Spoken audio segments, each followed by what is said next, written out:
So you've decided to start your fitness journey. That's awesome. But then you go online for diet advice, and it's just a total mess, right? Well, in this explainer, we're going to cut through all that noise and give you 3 simple, super clear rules to help you avoid the biggest beginner mistakes.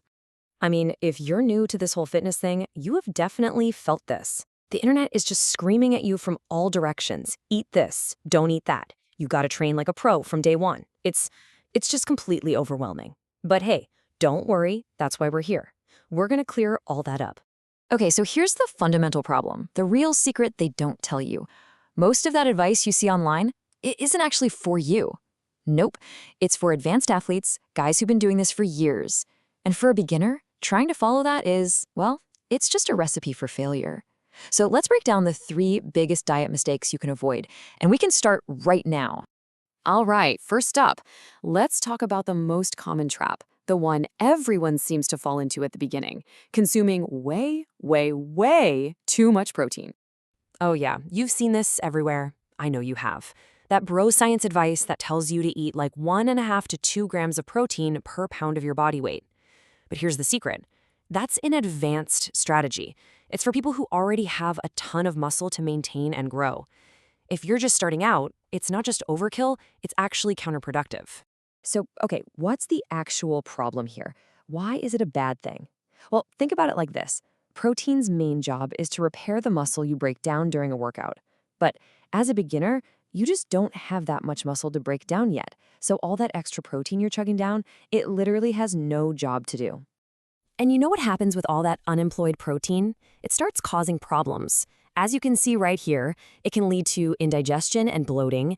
It's a huge waste of your money on expensive supplements, and this is the real kicker, it gives you absolutely zero extra muscle-building benefits at this stage. None. So what's the right number then? Well, it's much, much simpler than you think. Just aim for about 0.7 grams of protein per pound of your body weight. That's really the sweet spot when you're just starting out.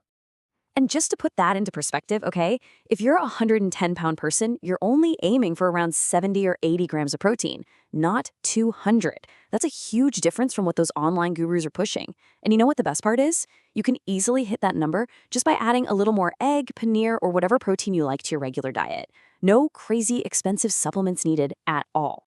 All right, let's move on to mistake number 2. And believe me, this one is just as common.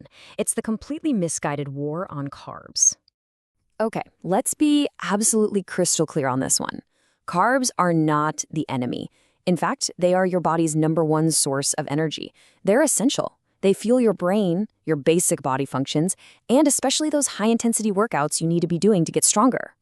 So yeah, demonizing all carbs is just a massive mistake. The problem isn't carbs themselves. It's the type of carbs you're eating and how they're prepared. That's the key. And honestly, the solution here is so simple. It's not about no carbs, it's about making smarter choices. You just swap out things like fried foods and sugary drinks for awesome whole food sources like oats, poha, whole fruits, rice, dal. You get the idea. So what should your plate look like? Well, a really good rule of thumb for beginners is just to aim for a balanced plate. Carbs should make up about 1/3 of your meal, right alongside your protein and some healthy fats. That's the kind of balance that's actually going to fuel your body and your workouts properly. And that brings us to our third and final mistake. This isn't about a specific food group. It's about your entire approach, your whole mindset. We're talking about those extreme calorie cuts. You know that feeling, right? You get that first burst of motivation and you think, I'm going to look like Rambo in 6 months. But here's the hard truth. Trying to get there by just starving yourself? That is the absolute fastest way to burn out, give up, and quit. Seriously, think about it this way. Your first year in the gym is basically like your freshman year of college. You are there to learn. You're learning proper exercise form, you're learning how your body responds to different foods, and you're learning how to just be consistent. If you're running on an extreme calorie deficit, you have zero energy to learn any of that stuff. You're not training, you're just trying to survive. This is where you've got to make a major mindset shift. You have to forget about the internet's obsession with getting a six-pack fast. As you can see here, your real goal as a beginner is totally different.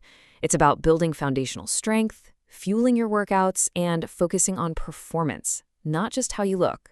So here's the smarter path. This is the one that actually leads to long-term success.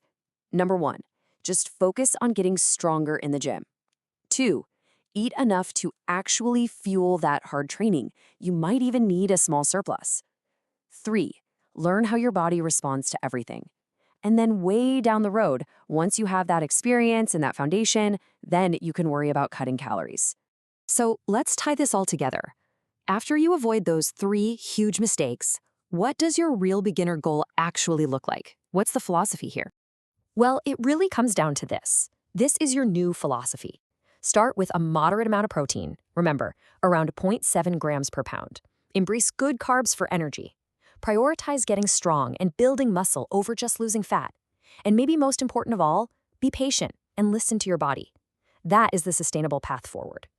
So I'll leave you with this one question to ask yourself. Is your goal to look strong or to actually be strong?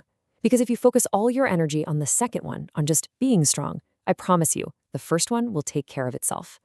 Thanks for joining us for this explainer.